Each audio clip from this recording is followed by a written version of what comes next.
Do you need product videography? Do you need product videography for sunglasses?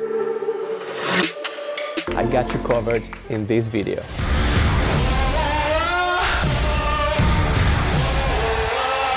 Let's go!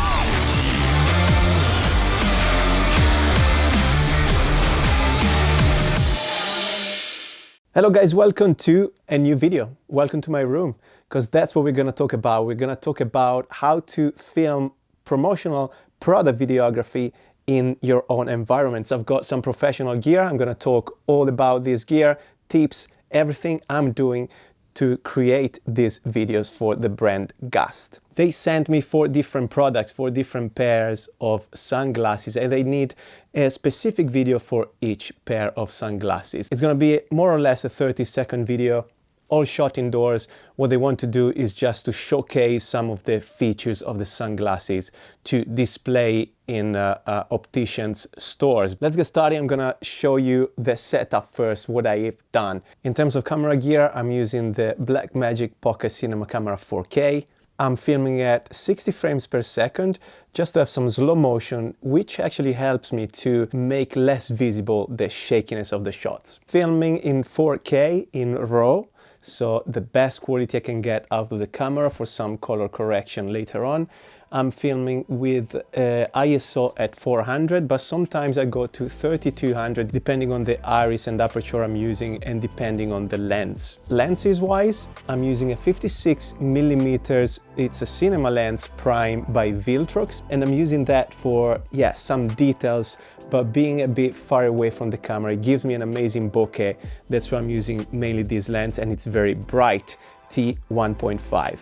The second lens I'm using is a Laowa lens, 24mm macro.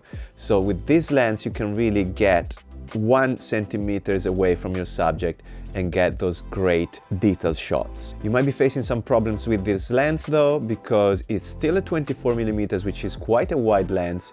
So being as far from my background with the camera, it's hard not to get some of the walls around, because again, the shot is quite wide.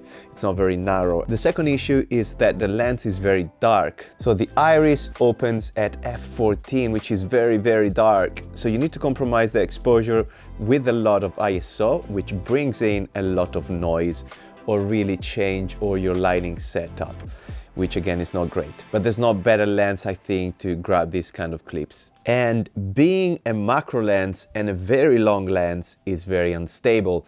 Even with the slider, which is very smooth, sometimes it's very hard to get your stable shots. To make my shots smooth, I'm using a slider on top of a Manfrotto tripod.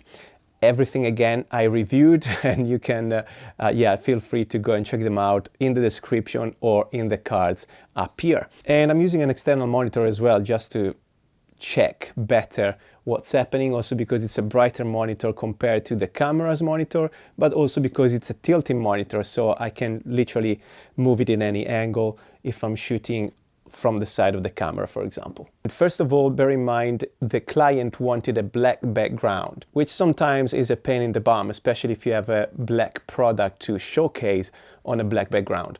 And as you can see at my back, I've just got a black mattress, which is my spare mattress, and a bed sheet, which is black as well. That's what I'm using. So if you have any of those, you just place it in the background and they will do the job. If you can, make sure you use the biggest you have, just to cover as much surface as you can in the background. So you might see all these threads hanging down. I basically built a web. With these threads, I will make the sunglasses float against this black limbo, because we just want a black background.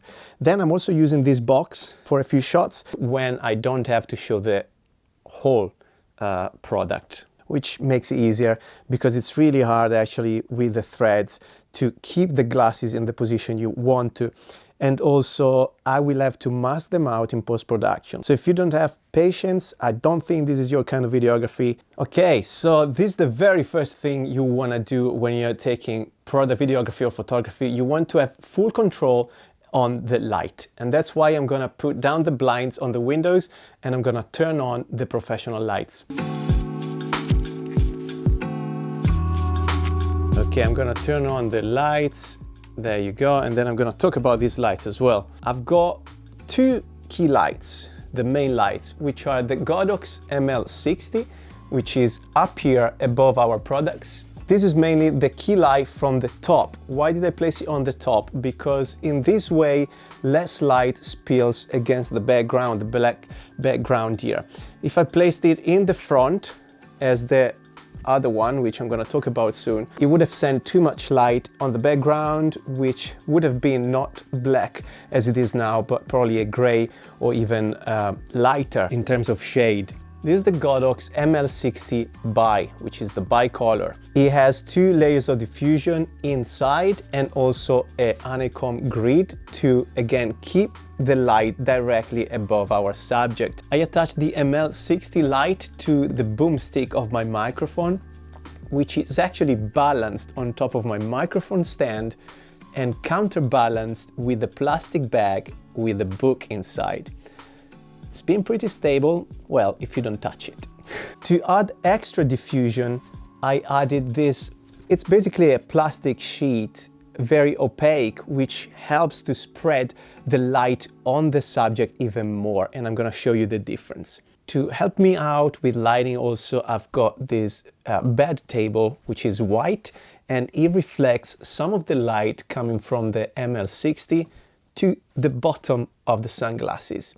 Again, to highlight the frame of the sunglasses, especially when the product is black. So first of all, let's turn them off, and I'm gonna show you the glasses lit step by step with the different lights. I'm gonna turn the Godox ML60 on and have a look at this.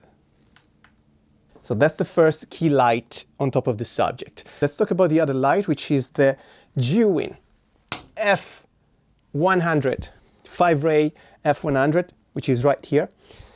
There's like a stick light, what they call a stick light. It's an RGB light. You can go through all the spectrum and temperature of the light. We have barn doors in front of the light and also a diffuser. Once again, I placed another plastic sheet, opaque plastic sheet, in front of the light to diffuse the light even more. What you want to do with this sheet is to place them as far as you can from the light source, but as close as you can to the product. In that way, the light will spread better on the sunglasses, and also you will not see the actual light on the reflection of the sunglasses in this case, but on any reflecting product like watches, glass, whatever. So this is the shot now with the Fiveray as well turned on. All right, you can already see the difference, I guess. And I want to show you the difference between the shot with the plastic sheet and without. You can see this nice diffusion of the light on the actual lens. If I take these out, have a look how harsh it becomes. And you also lose a lot of the nice and interesting texture on the lens. But also if I move the camera, you can actually see the light on the lens of the glasses. So we don't want that. And in this way also I can see probably the camera reflecting on the lens. I got a third light, which is the M40 right here. It's a tiny ZHIYUN M40, very, very powerful. I'm gonna use this light to create some extra reflections and moving lighting over the lenses and the sunglasses. When I can, I try to actually move the camera, but if the shot is too static, this will help you to make it more dynamic. You just pass around your subject with the light and create these movements. We can actually help you to highlight some features of the glasses as well. This effect probably works better on a black surface, on a black subject. In terms of camera movements, as mentioned, I'm using a slider, so I'm trying to use the slider as much as I can, especially when I want to recreate those tracking shots from left to right or front to back and vice versa. That's really helpful to showcase the frame of the sunglasses. But also I do some handheld shots to get some details, the tags, the logos on the sunglasses as well. That's a bit more trickier. I leave the camera on the tripod, my Manfrotto tripod, and I try to move the sunglasses with my hands very slowly and as stable as I can, basically. But they have wonderful lenses, especially the gradient inside the lenses is very interesting. So I want to get that with handheld shots. We are done with the filming. Now we're gonna do some quick post-production video editing. We just take basically out the threads you've seen before, where we're gonna mask them out, just one soundtrack, quick edit, and the logo at the end. Go and check GAST, go and follow me also on Instagram for more tips and tutorials. Hit subscribe right now, hope the video helped out, and I'll see you in the next one.